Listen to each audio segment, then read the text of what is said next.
조갑제 TV 시청자 여러분 안녕하십니까?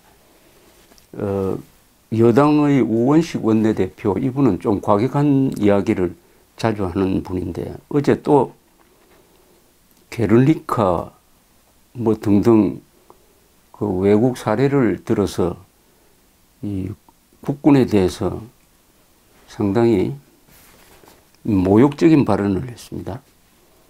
문재인 대통령이 5.18 광주 민주화 운동 당시 공군 전투기의 출격 대기 명령 여부 등에 대한 특별조사를 지시한 것과 관련해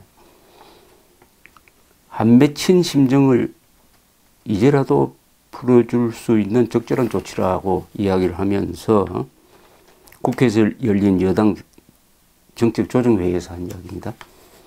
80년 광주에서 무슨 일이 일어났는지 비극을 초래한 자들이 누구인지 지금도 퍼즐을 다 못 맞췄다, 이런 이야기를 하면서 전직 공군 조종사의 증언에 따르면 미사일을 장착하고 출격에 대기하라는 명령이 있었다면서 적재를 공격하듯이 무차별 공격을 준비한 것이 사실이면 대량 학살로 광주를 한국의 게르니카로 만들려 했던 광기 어린 계획이다, 이렇게 이야기했습니다. 이게 일종의 논리의 비약이고 사실을 확대 해석한 것인데, 이거는 소설가가 이런 발언을 하는 거는 모르겠지만 여당의 원내대표라는 중책의 권력의 핵심에 앉아 있는 사람이 이런 이야기하는 것은 부적절한 정도를 넘어서 이 역사를 조작하라는 주문인지 개탄해 마지 않습니다. 우선 이 말 자체에 많은 모순을 내포하고 있습니다. 이게 허위의 사실이나 과장은 문장론을 가지고 분석하면 바로 나옵니다. 그 문장 속에 모순이 있는 것입니다. 달리 확인할 필요도 없는 경우가 많습니다. 전직 공군 조종사의 증언에 따르면 미사일을 장착하고 출격에 대기하라는 명령이 있었다. 당신은 계엄령합니다. 그리고 광주에서 민간인과 군인 사이에 충돌이 있으니까 그 주변에 있는 공군 조종사들한테 출격 대기하라는 명령을 내리는 것은 국가로서 당연히 해야 되죠. 더구나 북한의 위협이, 북한이 남한의 소요 사태가 일어나면 그것을 역이용하려는 준비가 되어 있는 마당에 당연히 출격 대기 명령을 내리고, 출격 명령을 내리면은 실탄과 미사일을 장착한 비행기가 뜰 준비를 해야 되는 거 아닙니까? 그러면 아무 무장을 하지 않고 비행기가 뜹니까?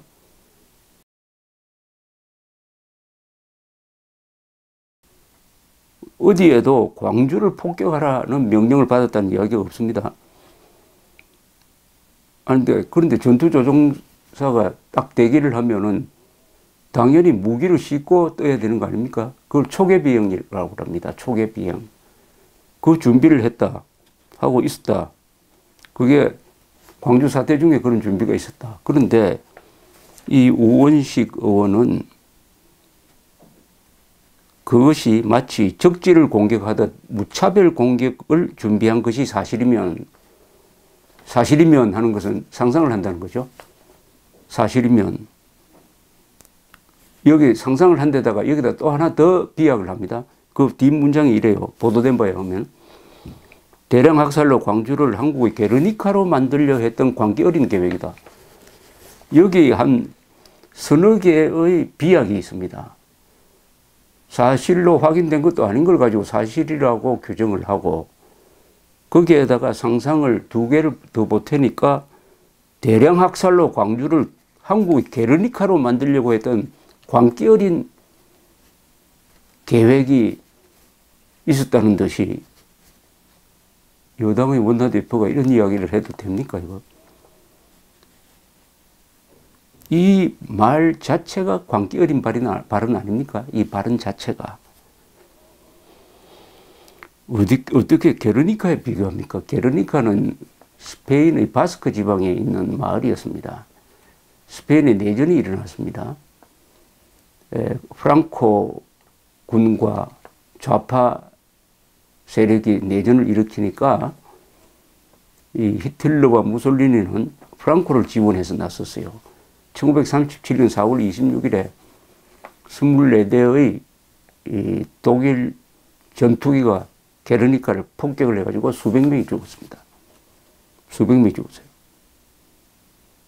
이 이야기를 들은 피카소가 그린 그림이 게르니카입니다. 게르니카. 그래서 피카소의 그림을 통해서 게르니카는 20세기의 광기 어린 전체주의 체제에 의한 학살로서 유명해졌습니다. 그리고 이 그림은 프랑코가 스페인의 독재자로 있을 때는 스페인에서 전시가 되지 않았습니다. 뉴욕에 있었어요. 그리고 75년에 프랑코가 죽은 다음에 스페인이 민주화되는 과정에서 이 그림이 귀국을 했습니다. 그래서 지금 마드리드에 소피아 미술관이라고 있습니다. 소피아 미술관에 가면은 그게 진열되어 있습니다. 저도 한 10년 전에 가서 봤습니다. 대작입니다. 방 하나를 가득 채우는 대작이고, 추상화지만은 구상적인 요소가 강해가지고 아주 끔찍한 학살의 모습을 보여주고 있습니다. 이것하고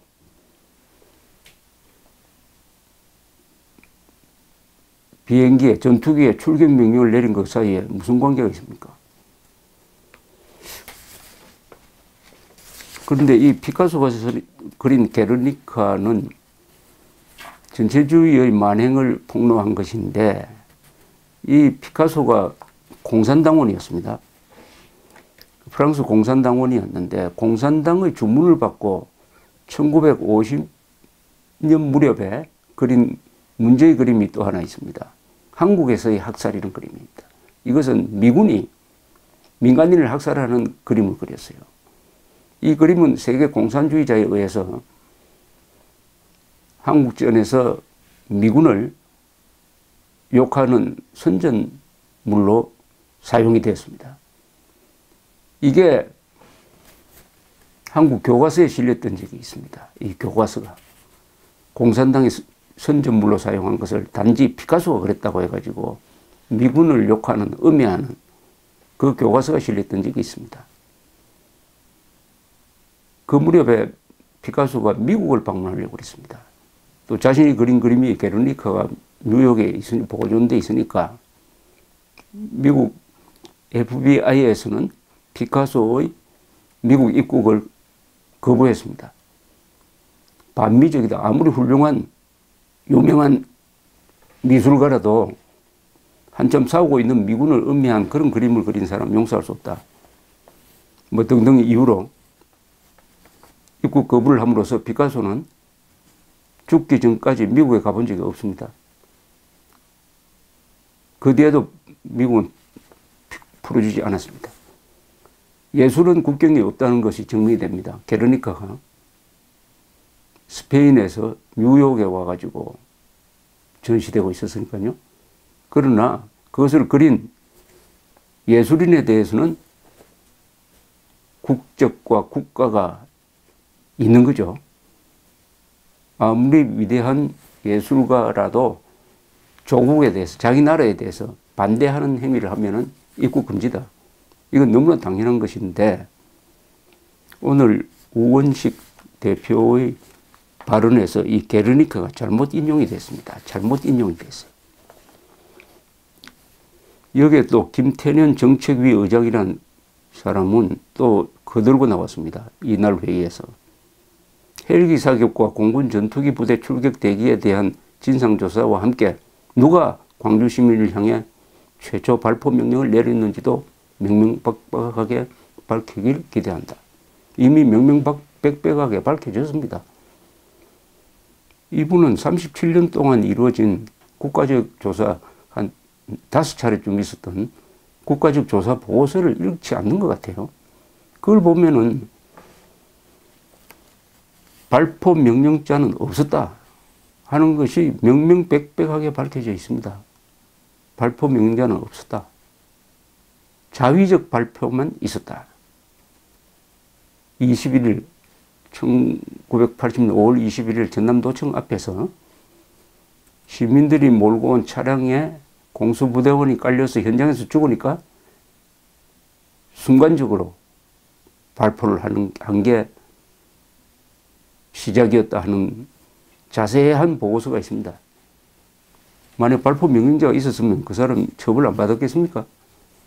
발포 명령자가 없었고 더구나 전두환은 지휘계통에 있지도 않았습니다. 그런데 일부에서 전두환이 발포 명령을, 전두환 보안사령관이 발포 명령의 책임자다. 그러니까 그쪽으로 결론이 나올 때까지는 계속 의문이라고 제기를 하겠다. 이런 전략인 것 같은데 여기에 정부가 편성해가지고 또다시 있지도 않았던 헬기 사격, 있지도 않았던 발포 명령자 조사를 한다는 것은 자칫하면은 또 여기에 우원식 원내대표 등이 아주 선동적 은사로서 여기에 기름을 붓는다면은 우리 국군 보고 과거를 조작하라는 압력이 아니냐 이렇게 느낄 수밖에 없습니다. 군대 보고 과거사를 지금 현재의 입맛대로 맞춰서 조작해내라. 없는 사격 발표도 만들어내라. 없는 사격 명령권자도 찾아내라. 이런 압력으로 받아들여지지 않겠습니까? 이 정권을 잡은 사람들이 이렇게 이야기를 하면은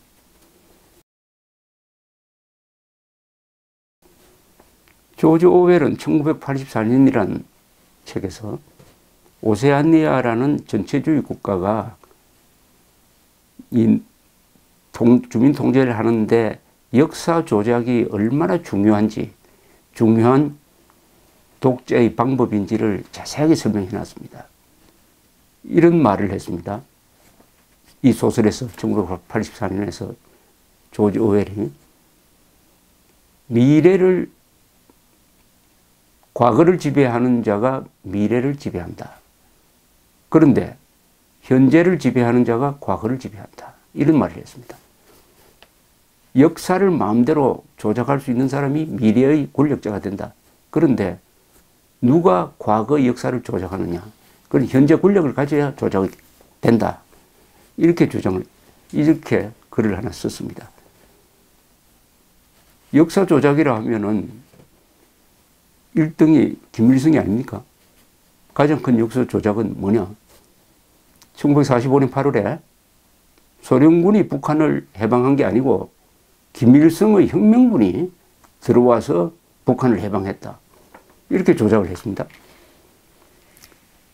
소련군이 들어온 것을 다 눈으로 본 사람들이 아직 총총히 살아있는데도 불구하고 김일성 장군이 이끄는 혁명군이 북한을 해방했다.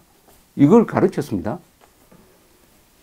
계속 반복적으로 가르치니까 이게 북한 사람 머리에서는 진실이 되고 말았습니다. 이건 뭐냐? 현재의 필요에 맞춰서 그 당시 현재 필요는 뭐냐? 김일성을 우상화로 몰고 가야 되는데 김일성을 우상화로 만들어야 되는데 그렇다면은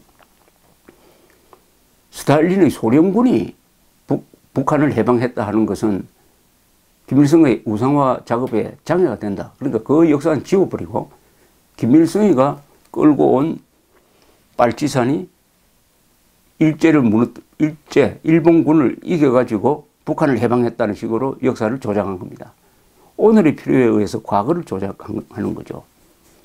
지금 37년이 지난 광주 사태를 이렇게 무리하게 재조사하는 이유도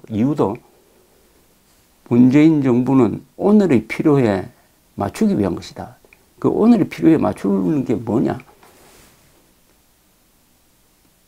지금 5.18 특별법을 추진을 하고 있는 모양인데 또는 앞으로 헌법 개정할 경우에 헌법 전문에 5.18을 넣기 위한 것인지 아니면 정말로 그런 일이 있었다고 믿는 것인지 이게 궁금합니다. 그러나 결론적으로 말씀드린다면은 우리 군대가 없는 발포 명령자를 만들어낼 수도 없고 없는 사격 헬기 사격 조종사를 찾아낼 수도 없고 할 것이니까. 그러나 그런 방향으로 주문을 하니까 어떻게 하면은 양쪽을 다 사실을 왜곡하지 않는 범위에서 정권의 주문을 수용할 거냐 고민할 겁니다. 머리를 막 쓸 거예요. 그러나 군대가 허위 보고를 하면 안 되죠. 더구나 국민한테. 군대가 국민을 향해서 역사를 향해서 허위 보고를 하면은 그것은 정권이 바뀐 다음에 큰일 날 일을 저지르는 것이 되니까 이런 뭐 게르니카 운운의 발언 이런 거 다 무시해버리고 우리 군대는 오로지 사실, 첫째도 사실, 둘째도 사실, 사실에 충실해야 될 것입니다. 과거사를 조작하면 그건 전체주의 국가로 가는 길입니다. 과거사를 조작하려는 이런 욕심을 내는 사람은 1984년이라는 책을 한번 읽어볼 필요가 있을 것입니다. 우리가 그런 부분에서 과거사 조작하는데 대한민국이 김일성 정권을 따라 배울 필요는 없을 것입니다. 감사합니다.